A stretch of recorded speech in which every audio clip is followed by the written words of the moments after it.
India Pakistan hot topic అని చెప్పొచ్చు.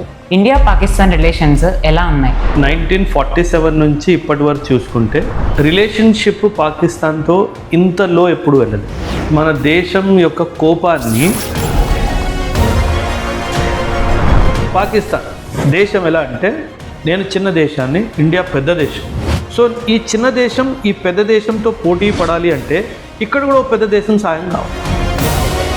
ఇప్పుడు మనం పాకిస్తాన్ ఎలా కొట్టుకొని వస్తున్నామో అదే విధంగా మనకి పాకిస్తాన్కి బ్యాక్ ఛానల్ కమ్యూనికేషన్ అనేది ఎలా జరుగుతుంది? బ్యాక్ ఛానల్ ఎలా ఉంటుంది అంటే, మనం అభినందన్ వర్ధమాన్ అని చెప్పేసి మన మిగ్ పైలట్ పాకిస్తాన్లో ఎప్పుడైతే పడిపోయాడో తను, మనం బ్యాక్ డోర్ డిప్లొమసీని ఎక్కువ ఎనిమీ ఆఫ్ పాకిస్తాన్ని 2 రోజుల్లో తిరిగి ఇచ్చారు అంటే బ్యాక్ డోర్ డిప్లొమసీ ఎంత బాగా పనిచేసినట్టు. మెసేజ్ ఏం కన్వే చేసామంటే మనం పాకిస్తాన్కి, Pakistan China all weather friendship అన్నారు. చాణక్య ఏమన్నాడంటే, your neighbour is your natural enemy and his neighbour is your natural friend. మనకి ఇప్పుడు రష్యా మనకి ఫ్రెండ్. ఎందుకు ఫ్రెండ్? ఆఫ్ఘనిస్తాన్ ఎందుకు మిత్రుడిలా కనిపిస్తాడు? బికాజ్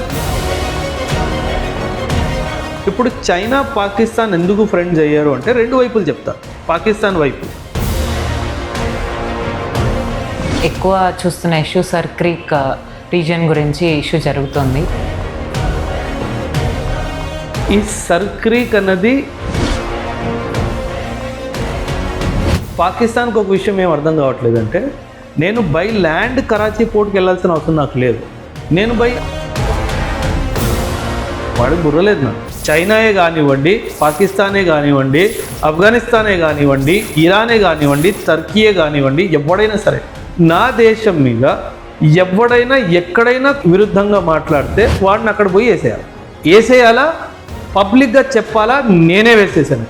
అప్పుడు